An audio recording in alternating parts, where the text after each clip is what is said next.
welcome back to another video. I'm excited for this one. This is going to be a sit down chatty video where I'm gonna spill the beans on my current marathon training programs. What am I doing? I am doing Brighton Marathon, first weekend of April, and it is currently 31st of January. So it's end of Jan. I'm going to tell you how I am planning for the marathon.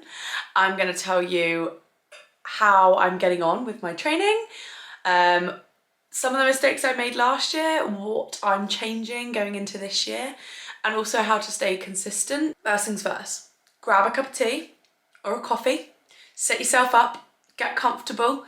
You can have this on in the background.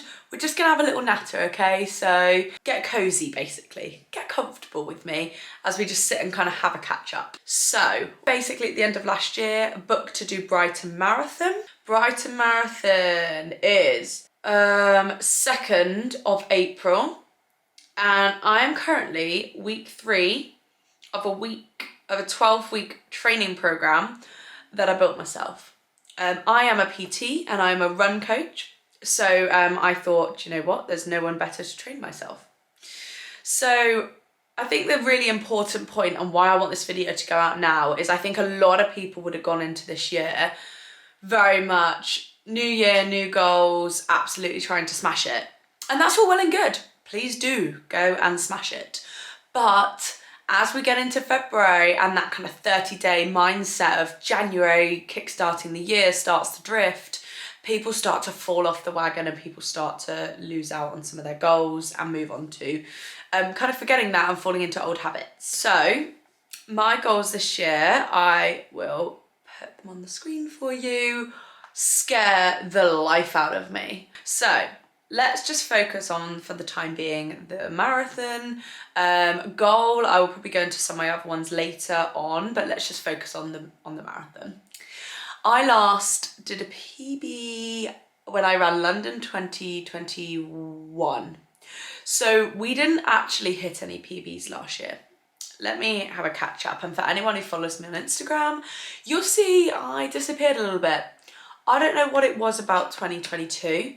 I just really struggled with that particular year. I found it really hard. I'm not really sure why. It was meant to be the year that everything felt normal again and it just didn't. I had a bit of long COVID at the beginning of the year, January through till probably July. And that probably hit me harder than I realised. So then I went to go back into running and do some more races in August. The fitness just wasn't there and I really struggled with that mentally. And I was just building it back up slowly through the year, but it just wasn't getting there. So I kind of just did a whole reset and I really just gave myself a bit of a break last year.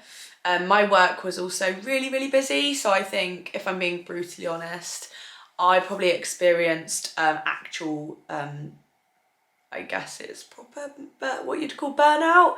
Maybe it wasn't the real thing, I don't know, but it felt pretty real to me. So, and that's just me being very raw, very honest. It was a tough year. I was doing a number of things and just spreading myself too thin. So I think that was worth noting, that things don't always go to plan, whereas I'm going to make sure that that doesn't happen this year. I've worked on a lot of things and I've left some things behind in that year. You know, I've dropped some things and now I'm very much back and very focused on my goals. So yeah, we took a little bit of time out, but consistency's coming back already this year. So what have I changed in order to already across the whole of January pretty much hit all of my sessions?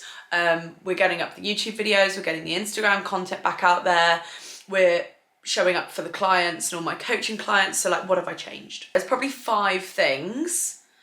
I'm gonna just give them super quickly and then we can go on to my training program. So, okay, number 1, I am putting a lot less pressure on myself. I just think 9 times out of 10, it is intrinsically driven. A lot of external factors that I couldn't control happen. And at the end of the day, they will happen. But only you can control how you react to those. So I'm absolutely putting a lot less pressure on myself for my sessions this year, and that has already made a huge difference. Getting something in is better than getting nothing in.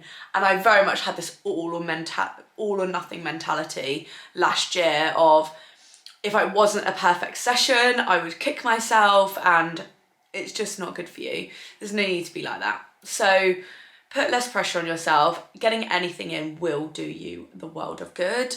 The other thing is, like, I can decide how I want to show up with my day. There are going to be days that, you know, you feel a bit rubbish, or you're tired, or you're this, or you're that. But I will decide how I want my day to go.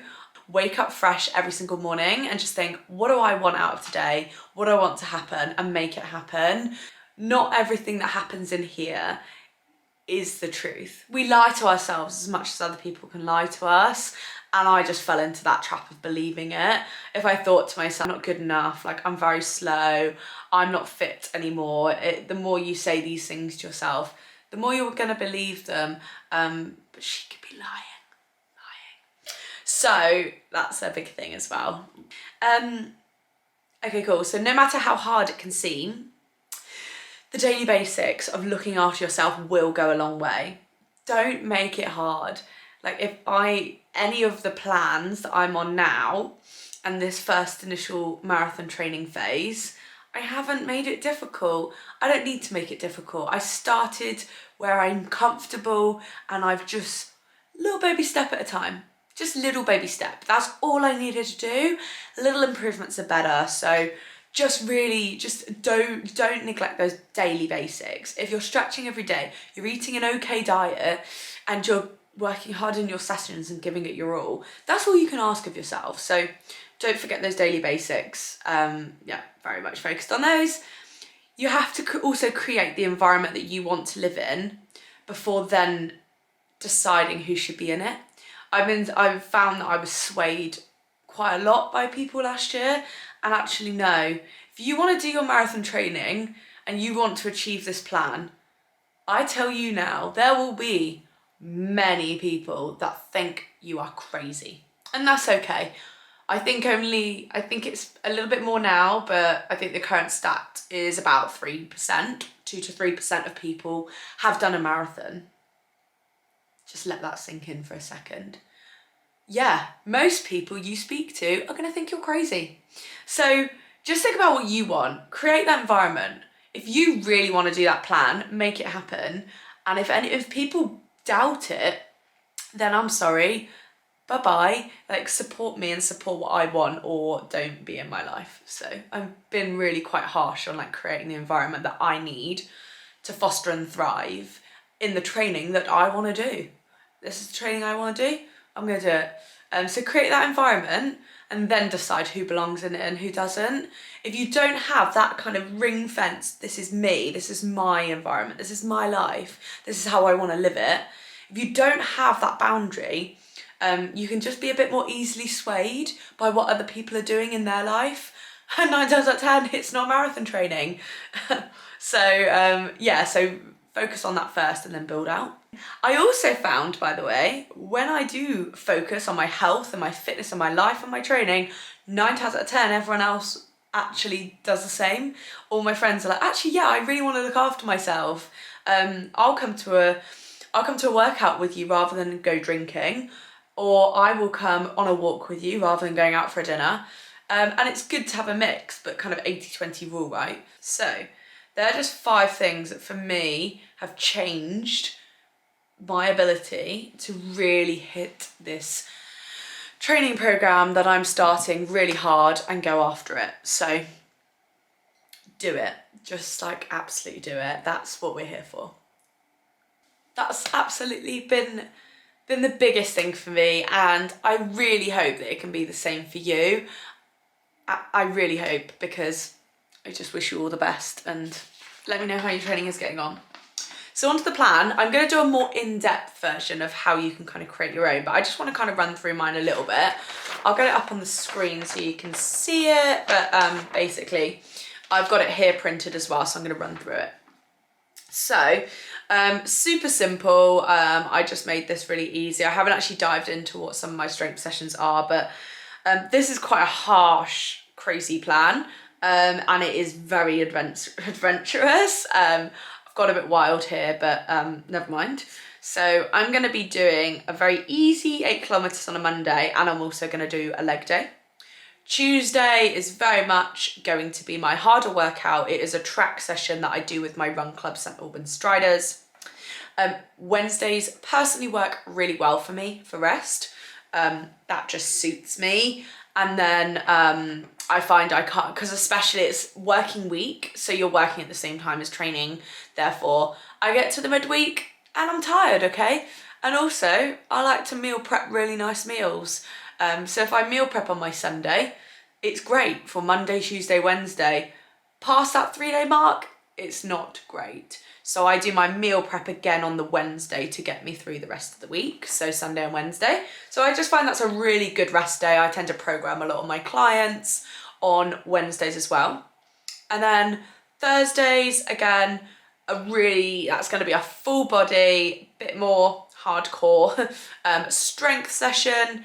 And again, the reason behind that is because you've had that rest. So I tend to put the harder sessions either side of that. So you've got your hard track session on a Monday, then a hard weight session Thursday. So that's that.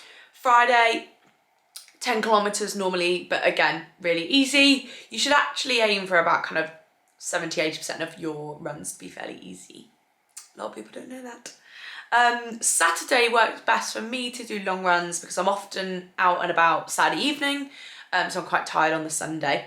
So I will be building up the mileage, so work from what you're good at now. If your longest run you have done is like 5k, start 5k. You tend to need to increase your runs, they say about 10%. I have been running for quite a long time and have a lot more of a kind of a banked system. Like I have a lot more, hopefully, in the tank to give, and my legs should be fairly used to running longer distances. So hopefully I can start at these kind of figures, but again, I'm just going to keep a really careful eye on that, and it will go up very gradually. So as you can see, it kind of goes up through the mileage, and then you'll see at week 5, I've actually dropped back down again. So you don't actually want to increase your mileage constantly. I'm bringing in what we would call a deload week. Again, reduces risk, and it means you can train better. Your body can only sustain high intensities for a certain amount of time. So that's to give my body a little bit of a break to then really carry on upping that. So I always program that for people kind of every 4 to 6 weeks, depending on their goals and their training and their experience. So a bit of a delayed week, as you can see, and then it all starts kind of building again. Sunday will be another strength session. So that's going to be kind of a bit of prehab and also arms. Or I might swap out and add in arms for Tuesday, but Sunday is definitely prehab. I do a lot of banded work to stay strong, because that's absolutely the goal. You gotta stay strong. When you get injured and then you get all those physio exercises, and then the physio says, if every runner basically did this, I wouldn't need to keep doing this, honestly. So keeping up those strength exercises, and then I stretch every day. So far so good though. I am going into week 3. Have I only done week 3? Oh my God, honestly, it feels so much longer. And my mileage, I will put on the screen so far, is, so 39 this week, 29k last week, 31 the one before that. So we've been averaging about where we want to be. We were, I think, 5k lower this week, but that's fine. I mistimed a run, but it is what it is. So we're going to keep building. So from 39, we'll build that back up and be into the 40 something kilometers going into next week. So as you can see, I'm building it very slowly. I'm in no rush. I would rather get the consistency and get that baseline kind of running and routine set. That's for me what that first 4 weeks is about. So I'm very much focused. First 4 weeks was hit all the sessions, you know, time on feet, no stress. It was delightful, so it's going well. It's going well. In terms of other things I've been doing, gym work. I've been trying to build up my squat. I've been trying to build up my deadlift, those two, and hip thrust. So some of those bigger compound movements, I am absolutely making non-negotiables. They have to be in the plan, okay? They just have to be. We cannot have them out. So that's that really. I am gonna actually finish my cup of tea now because I haven't had it yet. I hope that was helpful. Tell me a bit about your plans. How has January been for you? I want to know. Are you training for anything? Are you just trying like fitness, you know, for a bit of fun? Have you got like aesthetic goals? Let me know what you're training for. I'm going to be training for some other things as well, but for now I'll just pause that there. We've mainly been about marathon today. But anyway, I hope that helps. Please like and subscribe, and I will see you in the next video. Thank you for a little catch up.